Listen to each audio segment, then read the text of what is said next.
President Putin, Excellencies, we meet at a time of exceptional global turbulence with the specter of COVID-19 haunting our interconnected world. Allow me to express our deepest sympathies to SCO member and observer countries for the loss of life and livelihood of their fellow citizens. Let me thank President Putin for focusing our attention on strengthening and further development of cooperation within the framework of the SCO to overcome COVID-19 and other threats. SCO is a unique opportunity to accelerate the transformation of Eurasia into a continental economy through economic, political, and security cooperation. This is key to overcoming the threats and generating the momentum for global recovery and sustained growth. Positioned at the heart of Asia, Afghanistan is right at the center of the untapped potential that could bring enhanced prosperity and peace to the region. Estimates show that peace in Afghanistan could enhance the rate of growth of our neighbors by 1 to 2%. Having been at the intersection of famed Asian roads, ranging from the Grand Trunk and Lapis Lazuli to Silk and Spice roads, we were an Asian roundabout, where goods, ideas, and people flowed freely and civilizations enriched each other. By location, history, outlook, and choice, we are poised to provide a platform for regional and global cooperation, especially by connecting Central, South, and West Asia to and from East Asia by land and by air and digitally. Realization of this vision, however, requires collective action against forces of disorder, particularly drug traffickers and terrorist networks that are bent on destroying us to exploit our location for the pursuit of their delusions. We, the people and government of Afghanistan, have chosen to overcome the past. Your consensus, distinguished leaders, to support the quest of the Afghan people to achieve peace and prosperity within the constitutional framework of our Islamic Republic will have positive consequences not only for us, but also for the realization of the Eurasian open moment in history. We were fortunate to contain the first wave of this pandemic. National focus in regional and international cooperation have been critical to our efforts. Domestically, we mobilized the government rapidly, articulating a clear delineation of the phases into acknowledgement, diffusion, adversity, relief, and recovery. Redirecting resources, mobilizing the public, coordinating with the private sector, and providing direct support to 4.5 million households, nearly 90% of our population. Regionally, keeping the supply chains open was our top priority. We gratefully acknowledge the cooperation of Turkmenistan, Azerbaijan, Georgia, and Turkey on the Lapis Lazuli corridor. Uzbekistan, Kazakhstan, Russia, China, and Tajikistan in keeping the railway and food supply chains open on the Silk and wheat roads.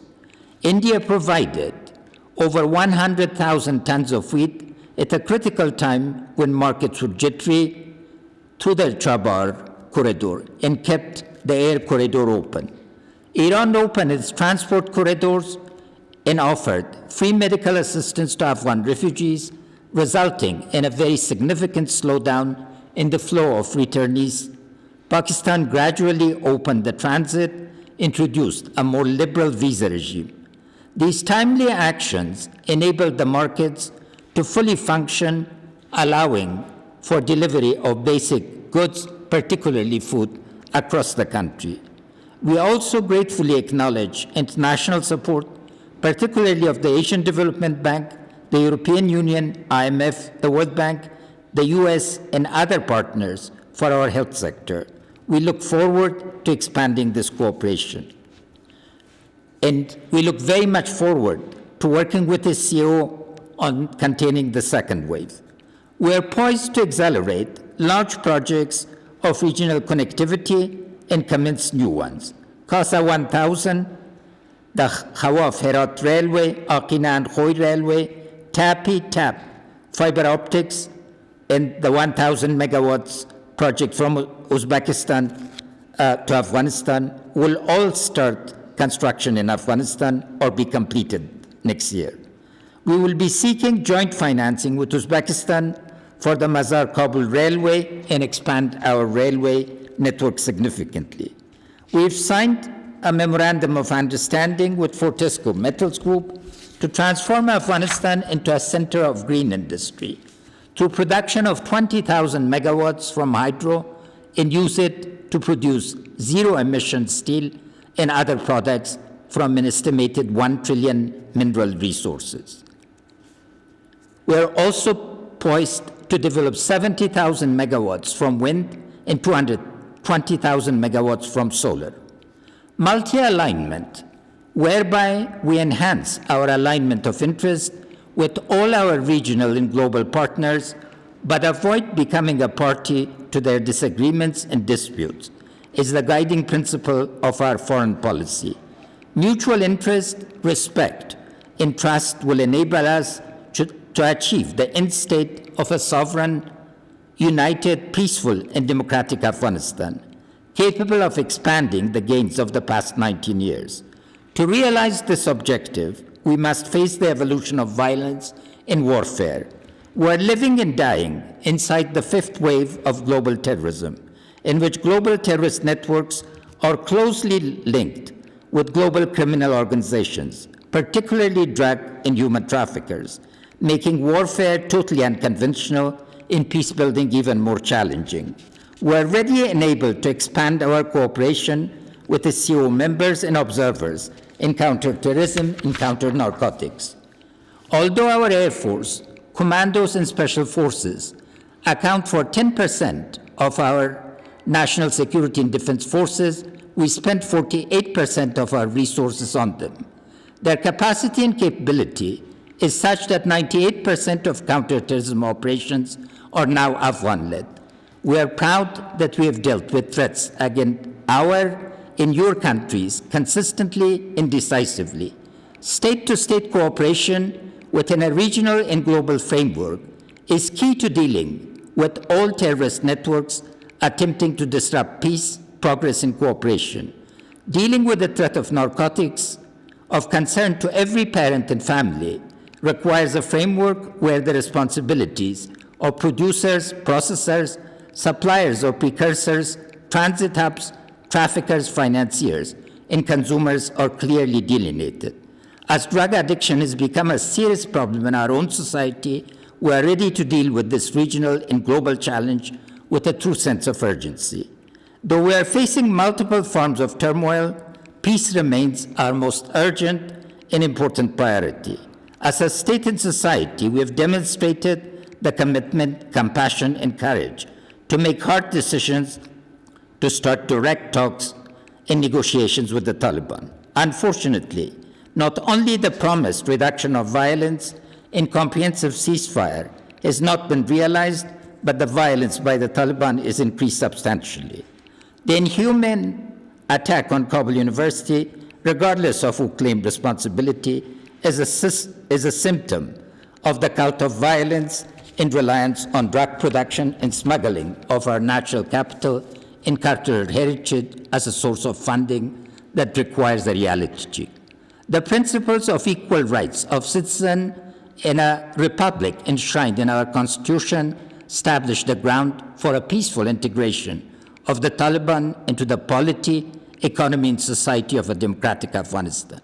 Opinion surveys consistently show 75 to 85% support for the republic, while support to Taliban ranges from 4 to 8%. Imposition of the will of a minority on the absolute majority can only lead to prolonged conflict. As respect for sovereignty is a cardinal principle of SCO, we ask all of you to support a sustainable peace process within the framework of the Islamic Republic of Afghanistan. Disruption of the constitutional order will have massive negative implications for the SCO, among them disruption of the formation of the Eurasian continental economy and expansion of terrorist and criminal networks. UN Security Resolution 2513, for the adoption of which we thank Russia and China particularly, is an excellent guide to conducting peace talks. A strong consensus within the SCO will enable us to reach to an agreement on the process of making peace. Building peace where refugees and displaced people are reintegrated and all components of the nation truly reconciled would require strong state capacity and dynamic market momentum to lift us from poverty to moderate prosperity. We are in a truly open historic moment.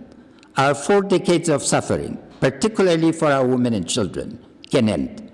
Please harness the Shanghai spirit to overcome the tragic past and create the future of cooperation together.